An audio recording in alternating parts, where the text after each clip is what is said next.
Bismillahirrahmanirrahim.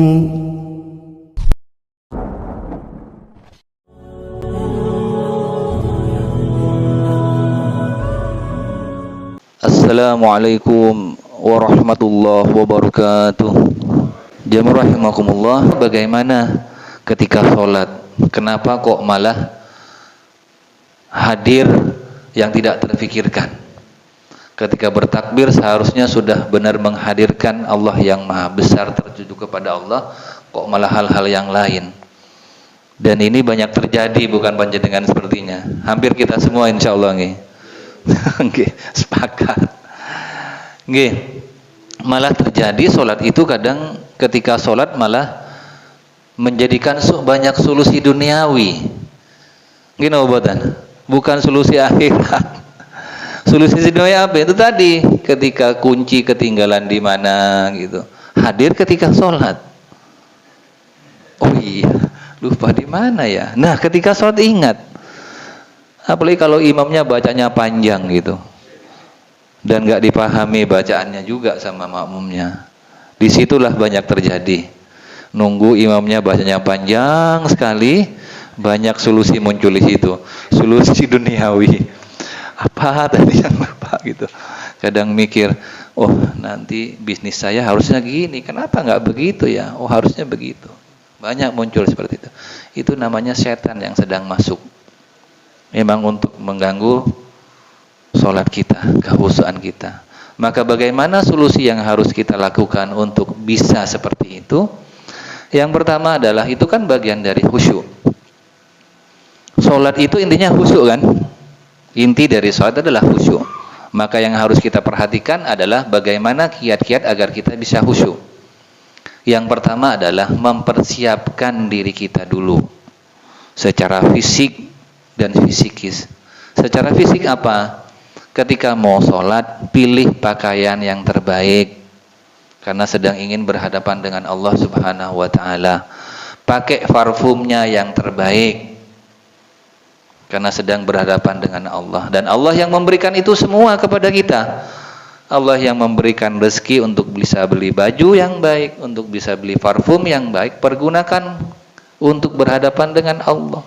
Itu bagian dari rasa syukur kita.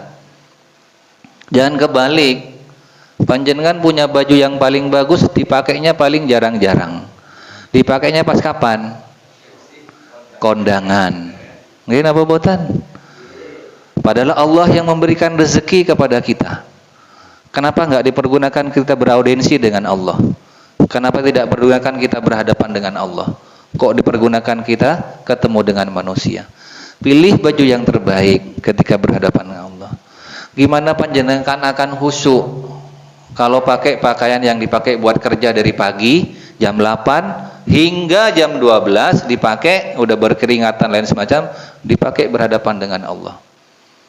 Susah untuk bisa khusyuk. Susah untuk bisa. Karena apa? Ya pakaiannya nggak ganti. Sudah sama dipakai ketemu dengan manusia, beraktivitas duniawi lebih banyak dari jam 8 sampai jam 12 berapa jam? 9, 10, 11, 12 4 jam bertemu dengan Allah nggak lebih dari 10 menit. Nah, harusnya ganti pakaiannya, mempersiapkan diri kita dulu. Persiapkan dulu, pakai yang paling bagus, yang bersih dan suci. Ketika sudah bersih dan suci baik secara pakaian, mulai juga dibersihkan hatinya. Lepaskan urusan duniawi, lepaskan perasaan hasad, iri dan dengki. Itu yang disebut dengan toharoh. Sucikan pakaian, sucian juga hati kita. Sucikan juga hati kita. Kalau sudah bersih itu semua, berangkat ke masjid, jangan mepet-mepet. Jangan buru-buru. Ketika buru-buru apa yang terjadi? Lari-lari kebanyakan. Karena takut ketinggalan. Enggak boleh.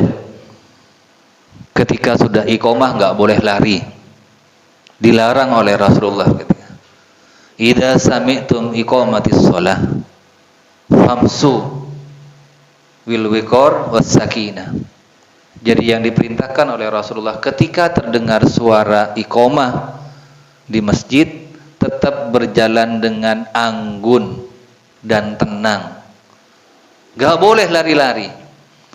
Sedapat berapapun sisa rokaatnya, sempurnakan, ikuti. Gak usah mengejar sejak dari awal. Kalau sudah tidak nutut, kalau sudah tidak mencapai sejak dari awal, gak boleh lari-lari. Tetap harus berjalan anggun dan tenang berjalannya. Itu untuk bisa mencapai rasa khusyuk.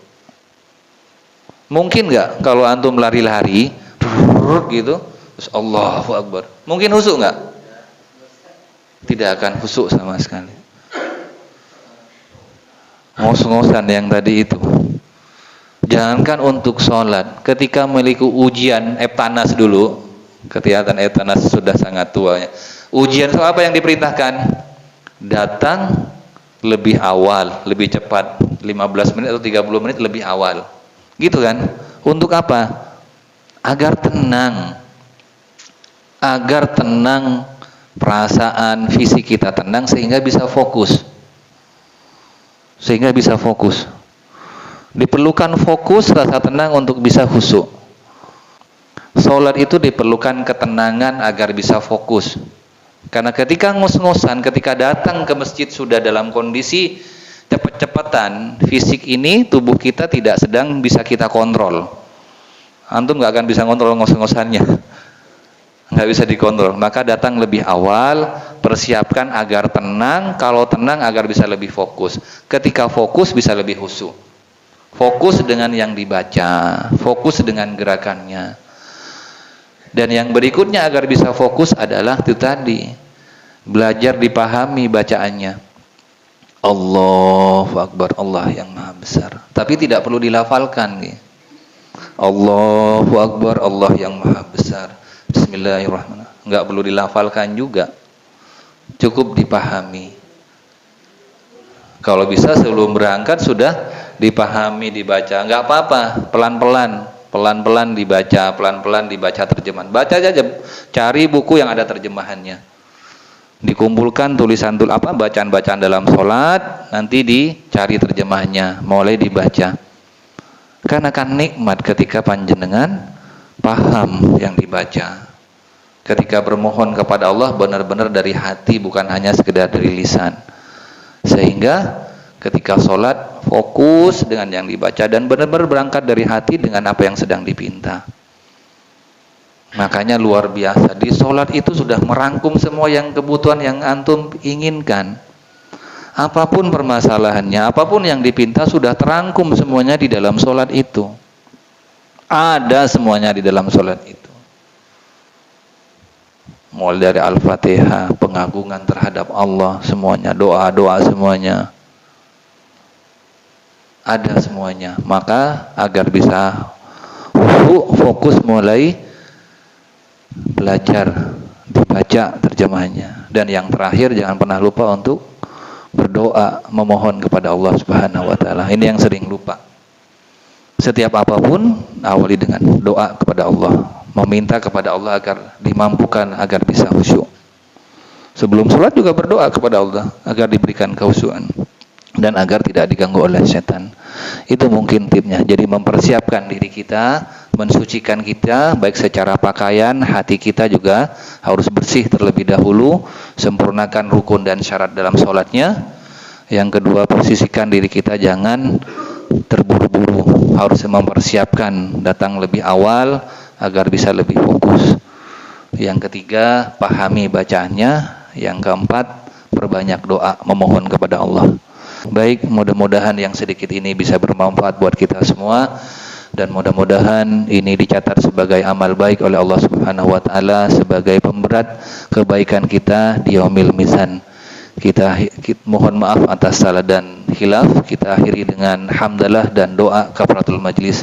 Alhamdulillahirabbil alamin. Subhanakallahumma wa bihamdika asyhadu an la ilaha illa anta astaghfiruka wa atubu ilaik. Wassalamualaikum warahmatullahi wabarakatuh.